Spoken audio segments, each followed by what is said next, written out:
Hello, everyone. It's Studio Saturday, and we're in studio again, and we're going to talk about charcoal. I wanted to show you guys some of the charcoal you may run into when you go to buy some of it, and then show you a couple of little things about it, and then that'll be about the end of it. First of all, when you go into the store, you'll see charcoal that looks more like pastel. It comes in little bricks like this, and this is compressed charcoal. Beside it is also compressed charcoal, but this is a powder. And I'm going to try to take this off without dropping it. It kind of looks like that. And then the last one, well, another one you will see, they come in vines. This is willow vine charcoal. It's very soft. The final piece comes in one that looks like a pencil. So I think I've covered a variety. So if you run across these are what charcoal look like. Some of the practical pieces that you need to have with you will be a way to sharpen it. I have two types of sharpener. This is a regular pencil sharpener, which in my opinion does not work very well on charcoal pencils.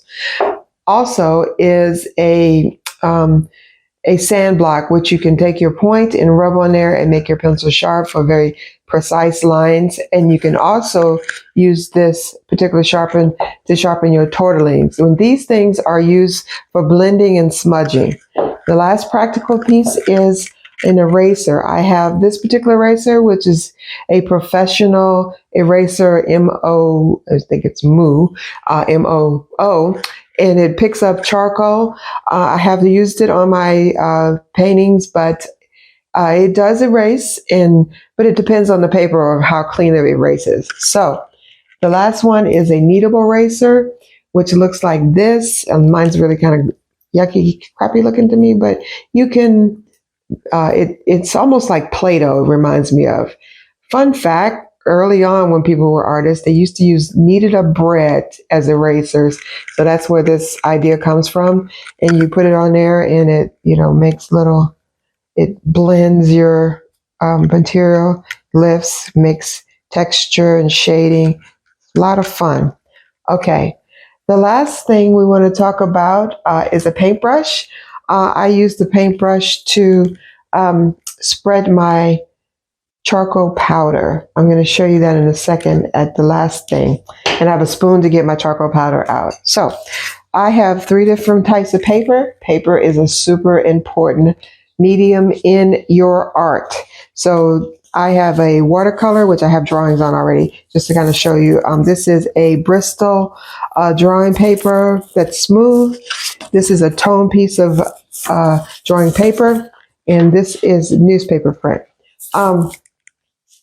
The interesting thing about this is if you're trying to get textures and things, more interest in your drawings, these two can do very well for you because they show the textures too. I'm sure you can see that much better on the watercolor. You can see the white part coming through. It's also happening on the drawing paper too, the blue one, but you can definitely see it on the watercolor. So if you're looking for something to give you a little more interest, a little more depth in mostly interest in your drawings, using a texture piece of paper can make a big difference for you. This right here is the Bristol drawing paper. It's very smooth. So you get a whole different effect on this kind of paper. And the last piece is a newspaper print.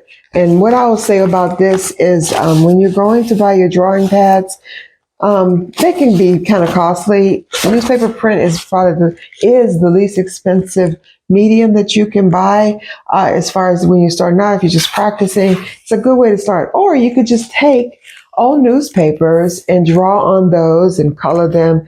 And there's a lot of that going on. It's a mixed media technique, and it's a lot of it will definitely give you interesting textures on your drawing and make it more fun to look at. So. Okay, a couple of things here. I have made marks on this newspaper print. This swirly abstract thing here, I made using Vine pencil, and it really builds up super fast. When I was doing it, I was having a lot of fun doing it. This one right here is my actually my charcoal pencil, and the other three represent the compressed charcoal sticks. And so what I'm going to do now is put a little bit of charcoal powder on the paper and show you how that works. And we're not going to put too much because it's really can get everywhere pretty fast, kind of like glitter. So, and we're going to just do that and see how, I don't know if you can see, you got a whole thing happening. It's spreading super fast. I've almost covered my whole paper. I hadn't even done much. You can paint with it, make some sort of, I don't know, interesting looking cloud, which is what that kind of looks like to me. Dark cloud. Oh, well, maybe I've kind of got the horizon going on here. Let's see if I can do some water.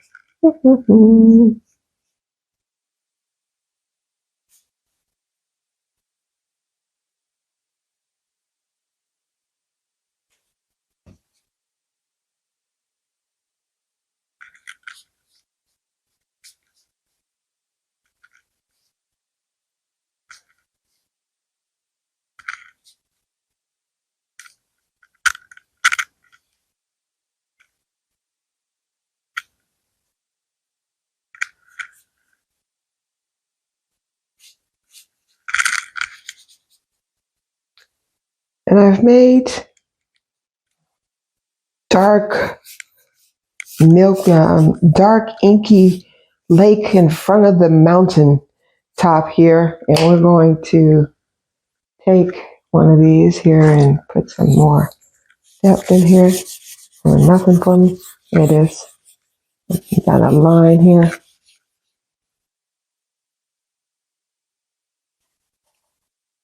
And I got my land back there.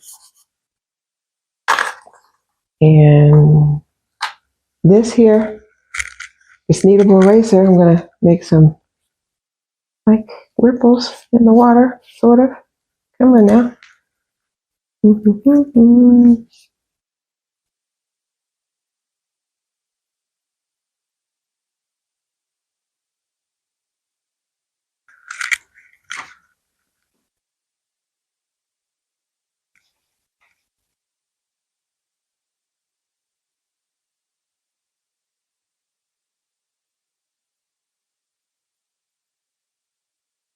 Okay, let's see, try a little bit more with that one.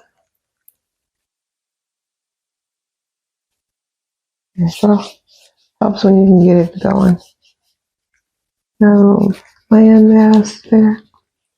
Okay, now that I've got completely sidetracked with that, and kind of dust that off. This is one of the problems. See how it's falling all off my paper? So you need to be aware that it does spread. But I did create a landmass with a water in front of it. And that was pretty quick. And that was with the charcoal powder. And I used my kneadable eraser to put like the ripples kind of to indicate like water, but super fast. And it's on my newspaper print, pretty inexpensive. I hope you enjoyed this video. Thank you so much for your continued support. And I hope you do come back. And until next time, bye-bye.